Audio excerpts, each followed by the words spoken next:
Dimanche 26 avril 2026. Dans un climat christique, une bonne ambiance spirituelle, le fidèle chrétien de l'église Les Sanctuaires de l'Éternel, extension de la cité évangélique Vierge-Voix de la 30e communauté pentecôtiste au Congo, ont pris part au culte dominical marquant la semaine dédiée à l'éducation chrétienne, une semaine particulière caractérisée par la permutation des serviteurs de Dieu, symbole d'unité et de partage de grâce ministérielle. Dès les premières heures de la matinée, la salle des cultes a vibré au rythme de chants de louange et d'adoration, élevant le cœur vers Dieu dans une communion intense.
Cette rencontre spirituelle s'inscrit dans une dynamique d'édification où chaque intervention visait à fortifier la foi des croyants. Moment fort de la journée, le berger de l'église, le pasteur Amissi Salé, a cédé la chair à l'ancien Jean Moulundu Matelo, venu de l'église La Vérité qui Libère, située à la Katouba, 30e communauté pentecôtiste au Congo, une marque d'ouverture spirituelle et des collaborations entre ministères saluées par l'Assemblée instaurée par la 30e communauté pentecôtiste au Congo. L'orateur du jour, accueilli avec respect et attention, est monté au prêchoir avec un message profond intitulé « Garde ou préserve ce que tu as ». S'appuyant sur les Écritures, notamment Colossiens le chapitre 1er, du verset 8 au 10e verset, Éphésiens le chapitre 4, le 3e verset, et Éphésiens le chapitre 4e, du 23 au 25e verset. Il a exhorté les fidèles chrétiens à veiller sur les valeurs spirituelles reçues, à demeurer fermes dans la foi et à cultiver l'unité par le renouvellement de l'intelligence. Ce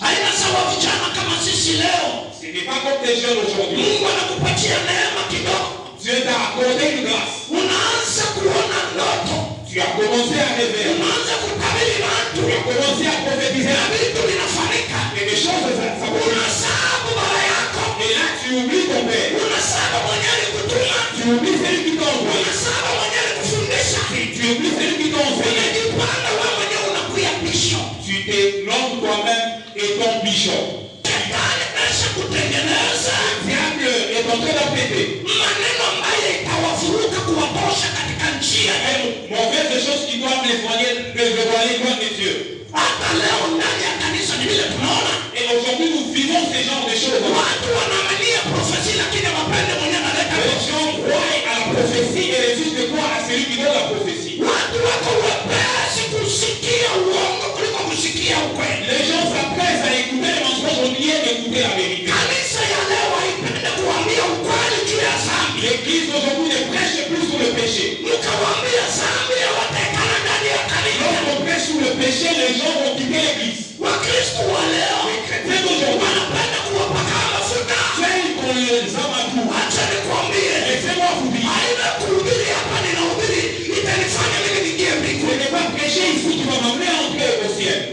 Ce n'est pas donner la prophétie. Que tu entres dans le royaume de Dieu. Et pas bien chanter. Il t'amènera à entrer au ciel.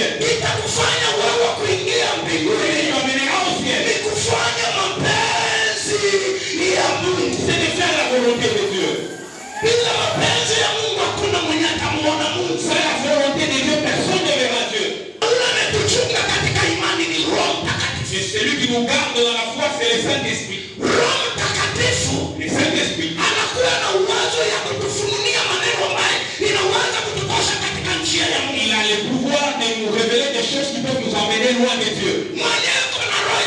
Celui qui a l'esprit de Dieu, il n'a pas de problème avec celui qui a l'esprit de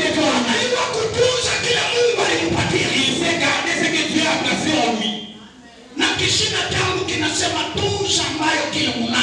Et mon sous-thème, c'est dire garde ce que tu as. Dans une prédication à la fois pédagogique et inspirante, l'homme des dieux a insisté sur la responsabilité individuelle du chrétien à conserver les acquis spirituels face aux défis du monde. Il a rappelé que préserver ce que Dieu a déposé en chacun est une clé essentielle pour marcher dans la victoire. Nous avons un Dieu seul.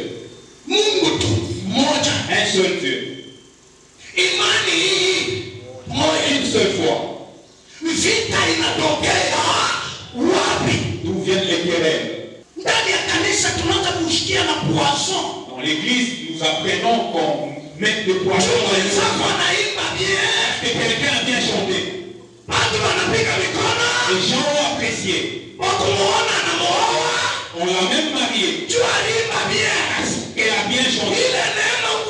La grâce que tu as. Et t'emmener jusqu'à ce n'est pas le mariage où tu as souffert. Je parle de la grâce de Dieu.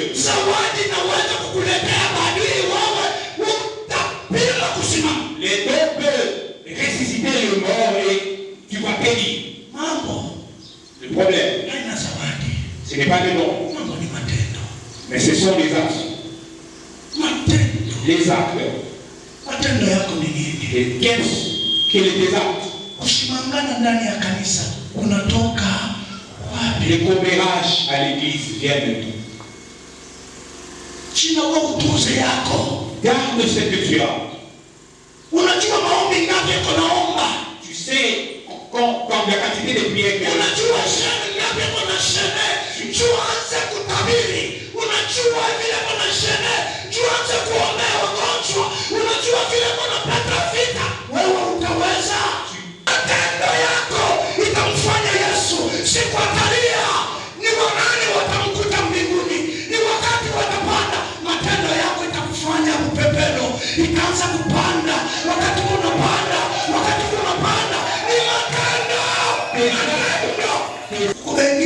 il y a des gens qui chantent, qui sont chrétiens,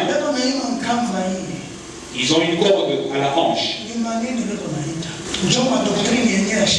Ça c'est quelle doctrine? Mayaka.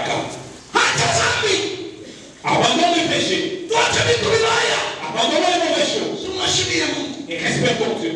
Ce message s'inscrit parfaitement dans le thème annuel 2026 de l'Église, tiré de Psaume le chapitre 60, le verset 14, « Avec Dieu nous ferons des exploits, et il écrasera nos ennemis ». Au terme du culte, les fidèles chrétiens sont repartis édifiés, renouvelés dans leur engagement spirituel et déterminés à mettre en pratique les enseignements reçus. Cette journée restera sans doute gravée comme un moment de grâce, de transmission et de réveil spirituel au sein de l'Église Les Sanctuaires de l'Éternel, extension de la cité évangélique Viens-Zevoix de la 30e communauté pentecôtiste au Congo, église située au numéro 1228 de l'avenue des Arpenteurs, au quartier Ouabora dans la commune de Kampemba à Lubumbashi.